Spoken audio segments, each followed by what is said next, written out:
जी, तो हमारे पास जो टॉपिक है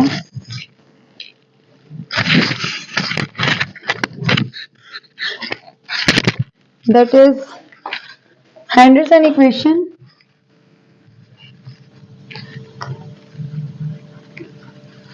फॉर एसिड।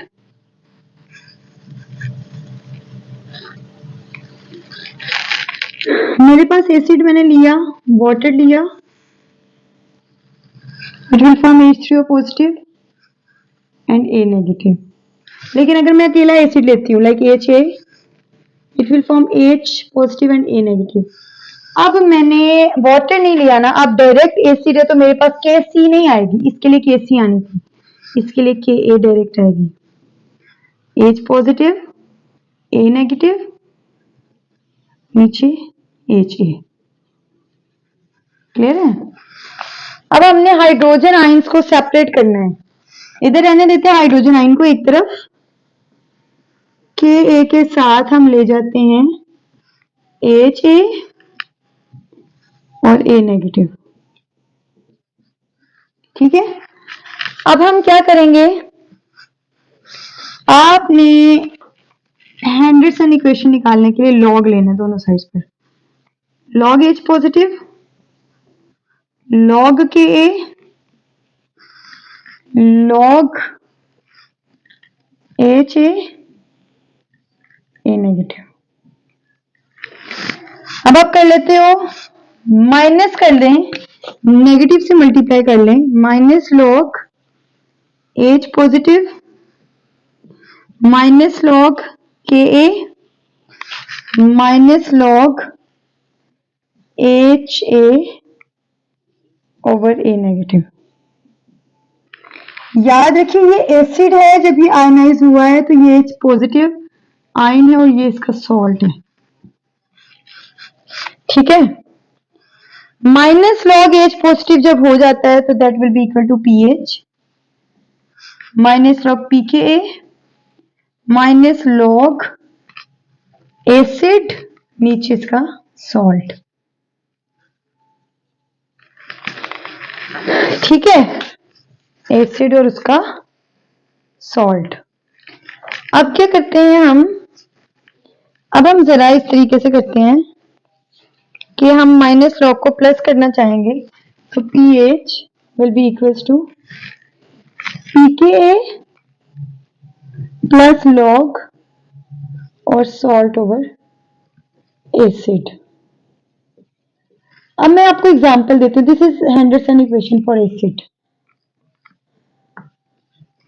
एग्जांपल देती हूँ आपको, एक एसिड लेते हैं एसिटिक एसिड और इसका सॉल्ट लेते हैं सोडियम एसीटेट। इसकी हमेशा याद रखिएगा pKa की वैल्यू जो होती है दैट इज 4.74। अब इसमें हमने तीन काम करने हैं, एक, दो, एक दफा दोनों एसिड और सॉल्ट की कंसंट्रेशन को, एसिड की भी 1 रखें और सॉल्ट की भी 1 रखें। एक दफा एसिड की कंसंट्रेशन को 0.1 और इसके सॉल्ट की कंसंट्रेशन को 1 रखें और एक दफा एसिड की कंसंट्रेशन को 1 और इसके सॉल्ट की कंसंट्रेशन को 0.1 रखें और अप्लाई करें हेंडरसन इक्वेशन। तो हमारे पास pH 4.74 plus log 1 over 1 that will be log 1 equal to आता है 0। तो pH भी 4.74 के इक्वल आएगी, यानी pKa के इक्वल आएगी। जो दूसरा काम करेंगे हम, pH 4.74 ऊपर सॉल्ट है तो हमारे पास आएगा प्लस 1 over 0.1 तो आ जाएगा 4.74 log plus log then that will be equals to 4.74 plus 1 that will be equal to 5.74. जब सॉल्ट की कंसंट्रेशन आपने देखा 1 है और एसिड की कम है 0.1 है तो आंसर pKa से ज्यादा आया है। जब दोनों की इक्वल होगी तो answer will be equals to pKa। जब सॉल्ट की ज्यादा है तो answer will be greater than pKa।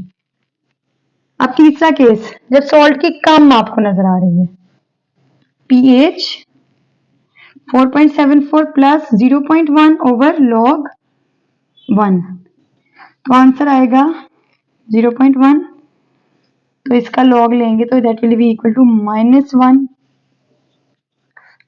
तो हमारे पास आंसर आएगा 3 तो आपने देखा जब हमने सॉल्ट की कंसंट्रेशन 3 केसेस आए हैं इसमें जब सॉल्ट और एसिड की कंसंट्रेशन सेम लेंगे तो हमारे पास जो आंसर आएगा pH will be equals to pKa।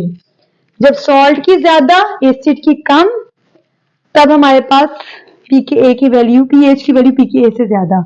जब सॉल्ट की कम एसिड की ज्यादा तो इसकी वैल्यू कम आएगी। That is the Henderson equation for acid. It is very important in your chapter.